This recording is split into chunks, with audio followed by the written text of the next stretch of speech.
কন্যা সন্তান নিয়ে আমাদের কতই না আক্ষেপ, অসংখ্য অভিযোগ আমাদের স্ত্রীদের প্রতি, আর আমরা কতই না বিরক্ত আমাদের মাদের নিয়ে।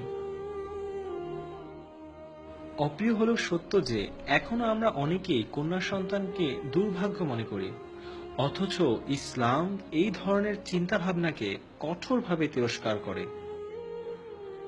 যারা নবাগত নিষ্পাপ কন্যা সন্তানের সুসংবাদ পেলে মুখ কালো করে, অসহ্য মানসিক যন্ত্রণায় ভোগে, লজ্জায় আত্মগোপন করে, আর ভাবে এই কন্যা সন্তানকে জীবিত রেখে অপমান সহ্য করবে নাকি মাটিতে পুঁতে ফেলবে, তাদের এই ধরনের মেন্টালিটিকে কুরআন সূরা নেহলে নিকৃষ্ট হিসেবে চিহ্নিত করেছে। আর বর্তমান সময়ে ফিমেল সিলেক্টিভ অ্যাবর্শন বা ভ্রূণ হত্যা হচ্ছে এই আয়াতের বাস্তব প্রতিচ্ছবি।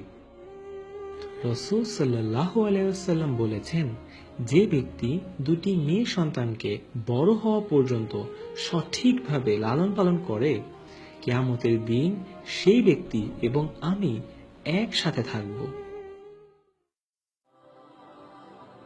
ইসলাম একজন নারীকে জীবনসঙ্গী নির্বাচনের ব্যাপারে সিদ্ধান্ত নেওয়ার ক্ষমতা প্রদান করে।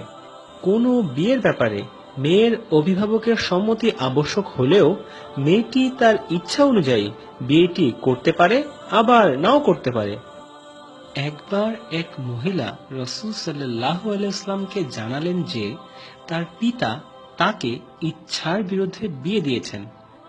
রাসূল সাল্লাল্লাহু আলাইহি ওয়াসাল্লাম বিয়েটি বাতিল করে দিলেন। সর্বকালের সর্বোত্তম আচরণের অধিকারী মানুষটি হচ্ছেন আমাদের রাসূল সাল্লাল্লাহু আলাইহি ওয়াসাল্লাম, আর তিনি বলেছেন, তোমাদের মধ্যে সে সকল ব্যক্তিই সর্বোত্তম যারা তাদের স্ত্রীদের প্রতি সর্বোত্তম আচরণ করে। কুরআনে সূরা লুকমানে বলা হয়েছে, তার মা তাকে কষ্টের পর কষ্ট করে গর্ভে ধারণ করেছে। মাদের প্রেগন্যান্সির এই কষ্টকে কুরআন অত্যন্ত মহৎ এবং পবিত্র হিসেবে উপস্থাপন করে। একবার এক লোক রাসূল সাল্লাল্লাহু আলাইহি ওয়াসাল্লামের কাছে এসে প্রশ্ন করল, ইয়া রাসূলুল্লাহ, আমার ভালো ব্যবহার পাওয়ার কে সবচেয়ে বেশি যোগ্য?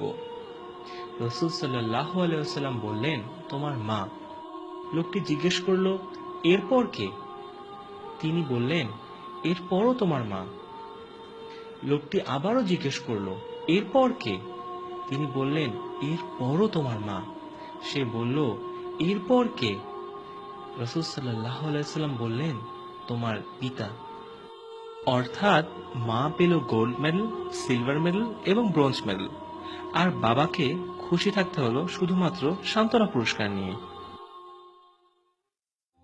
সম্মানিত বোনেরা, ধর্মের নামে আপনার অধিকার কেউ কেড়ে নেওয়ার আগেই কুরআন এবং সহিহ হাদিস থেকে নিজ অধিকার সম্পর্কে জানুন এবং একজন সচেতন মুসলিম হিসেবে নিজেকে গড়ে তুলুন।